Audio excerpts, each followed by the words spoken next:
Today we're talking about why running your business is a critically important part of your spiritual expression.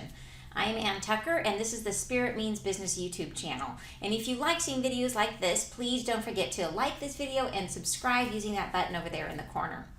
So to get to why your business is such a critical part of your spiritual expression, what brought me to talking about this today was I saw a post on Facebook, and it was a beautiful post. And I've seen a lot of thoughts like this, sort of in our spiritual universe, talking about how, and it was a really poetic post about how this person had, really, been striving and pushing and efforting to build a business.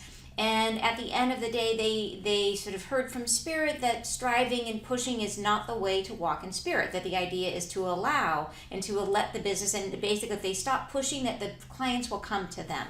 And I think we have this expectation that that if you just step into your gifts, if you just start expressing your gifts, that the clients are going to come.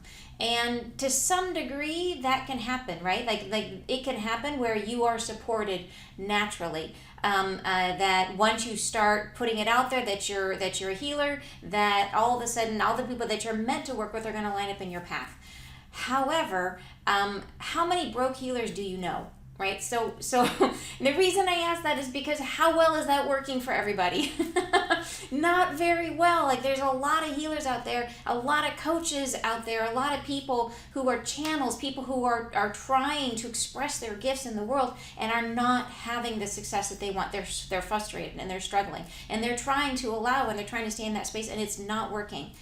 And so I think it's very disempowering to say, well, you just have to wait, because there's some of that, but I find that everything with Spirit wants you to make the choice first, that we are the creators of our experience. We are the creators of our universe. We need to be the ones that are providing the structure for that business to come to us, right? You have to be a participant in the creative process. And so I want to break this down a little bit and talk about why that is and how I think it works. And I, like I said, I think I'm fairly passionate about this because I think it's something that is a thought that we have in the spiritual community that I think is harming us. So I think it's a super important topic. So to get to it, let's start with talking about exactly what a business is, because I think there's some misconceptions about what that is. And to start with, most of us think that having a business means sort of putting getting your LLC or naming it or building that web page or even printing a business card, whatever that first step is, like, ta-da, I'm in business.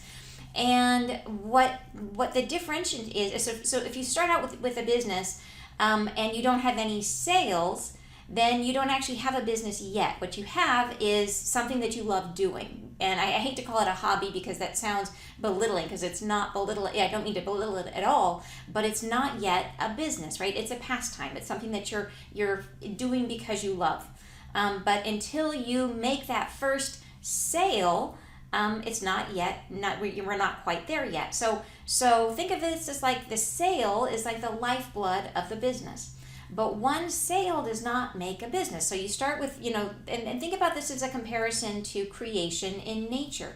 And in nature, well, there's all the materials of creation are available in nature. And if you have all the materials available to you, you don't yet have life. So once you make a sale, that's the same as like a single-celled organism. That's like if you created an amoeba, basically. So and that is life, right? Ta-da! You've created life. You're sort of the top of the Sistine Chapel, and the fingers come together, and boom! Life is created with a single transaction, and that transaction creates it's the blood of the lifeblood of your business. However, a single-celled organism can't do very much, right? An amoeba, it sort of just wiggles its little things, and it doesn't have a lot of senses. It can't create much in the world. It doesn't do much for you. What you want is a much more complex organism, right? You want to build up to being something that is bigger and more capable.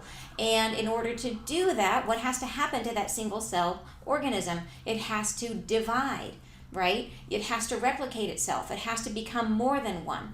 And the same is true about your business, is that a single transaction isn't going to be a business for you. It's not sustainable. It's not going to support you.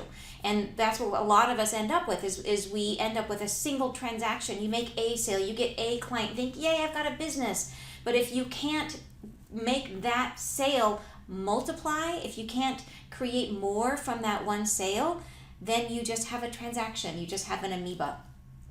So the critical thing to have a business is to have something that is repeatable, something that replicates. You have to have that amoeba. It has to divide. It has to replicate. It has to become a bigger. That single cell has to then become something much larger, multiple divided cells, the same cell over and over and over and over again. And the same is true about a business, is that a business is only a business when you have a repeatable and predictable way of creating revenue for yourself. And it has to be something that you can do over and over and over again, right? That it's multiple cells, it's transaction after transaction after transaction. That's what you need. And so understanding that that's the goal, that to have a business, and a business is what's going to support you, you need to have something that is predictable and repeatable, right? That's the goal. And the challenge that we run into is that in our spirituality, we tend to think that things are spiritual when they're led by intuition, when they're that you have to be divinely led in your business, that it's really about it's more like we want to be on the dharmic path where we're just sort of following and being led in a direction and showing up and allowing things to happen. It's like I was saying with that post I saw, is that idea that just stay still and business will come to you. And that is true about feminine energy. And I think that is how we are all approaching our business, is from this feminine energy perspective, which we perceive to be where spirituality resides. And we think our gifts, we think it stays with the unexpected. We think it stays with intuition, what's unpredictable and creative, right? We think that this sort of creative element, that creation, that all of this is what spirituality is. So if we want to build a spiritual business, we have to stay in that feminine energy of intuition and creation and what's unpredictable and unknown, and allow and receive. These are all elements of feminine energy. However, the super important thing we're forgetting is that masculine energy is just as spiritual as feminine energy, right? It is yin and yang. The two are interdependent. They are both critical parts of the whole picture, and masculine energy is just as spiritual as feminine energy. They both are, and without one, or the other can't grow, right? If you end up putting all of your eggs in the feminine energy bucket, it ends up being stunted because it's a flow, right? It moves back and forth. So if you're trying to flow and you get over to the masculine side, nothing happens. The feminine energy doesn't develop either. So, and think about, just to prove that point, that masculine energy is just as spiritual as feminine energy. Well, intuition may be feminine, but healing is a masculine energy. Every healing guide I've worked with has been a masculine guide that's come in. Healing is a masculine energy. Math, super masculine, is the language of the universe, right? Is the language of how spirit talks. So masculine energy may be something that with all of the polarization that we have right now, against the immature masculine, we tend to want to feel like we want to pull away from that masculine energy, but we want to move into our divine expression of our masculine energy in order to build a balanced business that's using both feminine and masculine energy. So critical, because what I want to see you guys, to see the healers, the coaches, the conscious business owners, I want to see you guys succeeding. I think this is a critical point about what may be standing in the way. To understand that building your business, it is an expression of your creative power.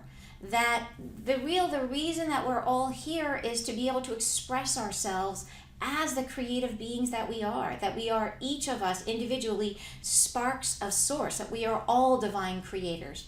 And this process of creation is one of the best ways to express that into the world. So when you are building your business, when you're growing your business using both the combination of feminine and masculine energy, then you are fully expressing yourself into the world. And it's not easy. I'm not going to lie about that. It's so much easier to think that you can just sit back and allow it to come to you. But we have to do our part. We have to express both aspects of ourselves. You have masculine energy. It's a big part of who you are. And if that's not being expressed into the world as part of building your business, the business isn't going to be built. So think about that the idea of a business is that it has to be something that is repeatable, right? It has to be a structure, a process, right, that you create that then generates predictable revenue, and that is a masculine expression of your creative gifts. So how is it that you can look at your business and say, okay, I have a transaction. I have one transaction that I've created, right? I have sold a session or I sold a package. So what about that worked? What is it that you did in that one transaction that worked? Was it the way that you generated the lead, right? Was it because you reached out to a particular group or to people that you knew, or through referral? Like, how did that opportunity come to you? And can you put a system in place that helps you to generate more opportunities like that? Right? Or how about the way that you then made the sale? Did you make a sale on a face-to-face call, like, right, were you visible, or was it over the phone? How did you do it? What worked, and how can you repeat that? Can you develop a system from that so that you're doing it over and over and over again? The place you want to get to is where you can say, okay, I know if I put in this many hours into my business, it will yield this many transactions, this many sales, or this many clients. That I know if I do X, it creates Y. And that's the goal. And think about the freedom of that, is that if you have that in your business, how freeing it is to know that you can plan your time without worry, knowing that as long as you put X number of hours into your process, into this masculine structure that you create as an expression of your masculine gifts, that you create this process, it will generate this amazing business for your conscious business, for you to be able to express those spiritual gifts. And spiritual gifts come on both sides, right? On both the masculine and the feminine side. So, but this is a mouthful. But but it is something I feel really passionately about. And I gotta tell you, I am not naturally, like, where the majority of my consciousness lies is on the feminine side. I have the whole, many of you know, and I need to let you guys know that I have this whole model that explains how the process of creation works and where we each sit within that process. That there are 7 different soul types, and those 7 they each work together in the entire process of creation, and that we each have sort of one piece of this puzzle of this process that we're best at. The piece that I'm best at happens to be on the feminine side. So the masculine energies are not 100% natural to me, but there are pieces of it that I can step into, that I can learn to work with. And that's how I build my business, right? That's how I learn to use both aspects of myself to integrate my masculine and feminine side. And that's a lot of what I teach in business energetics. That is what I teach in business energetics, is understanding how to use all 7 of these energies so that you can build your business. But the key here, the main point that I want to make, is to know that this feeling that business will come to you, yes, it will, if you provide the structure for it, right? It's up to us to work with spirit, right? We have to show up. We have to be here. We have to show our commitment by investing ourselves, and that means investing all of ourselves. The goal here is to show what we can create, right? On the astral, if you're on the other side, manifestation is something that happens, boom, instantaneously. You want something and it appears. You just visualize it and it's there. And the beauty of being on the earth plane is that whole process is slowed down in a way that we can understand it, right? So on the astral, we don't really understand how manifestation happens. It just sort of poof, it happens, right? It's just magical. And here it's slowed down so that the process is stretched out, so that we can begin to understand the process. How is it that we create, right? How does this process work? What are the mechanics of it? If you had to sort of lift up the hood of the car and say, how does this engine function? That's what we're doing here, is we're beginning to understand how this process works and where we fit within that process, right? Because each of us is a different creator. Each of us is one of those 7 different soul types. We're each bringing something different to this creative process. So this experience of being here, stretching it out over time, having it unfold in a sequential manner, allows us to understand what's actually happening under the hood. How do we create to better understand ourselves? So I hope that makes sense. To me, I think this is such an important concept.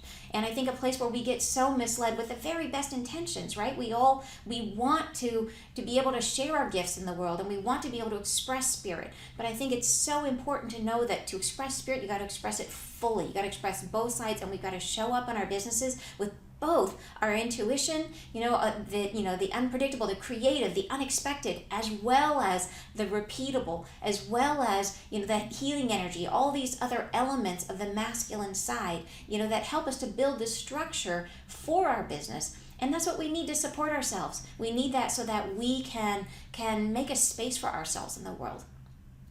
So thank you very much for joining me for this. I think, to me, like I said, I think this is such a critical and important point. And if this resonates for you, please let me know. And again, liking the video and subscribing helps a lot. And if you have not yet joined the Spirit Means Business Facebook group, it's a great place to, not only are these videos posted there, but there's also, we do a much more personal Friday live where we have a lot of dialogue there. So if you want to be part of that, please go over to Facebook and join the Spirit Means Business Facebook group. So thanks so much for joining me, and I will see you again next Monday here on the Spirit Means Business YouTube channel. Thanks.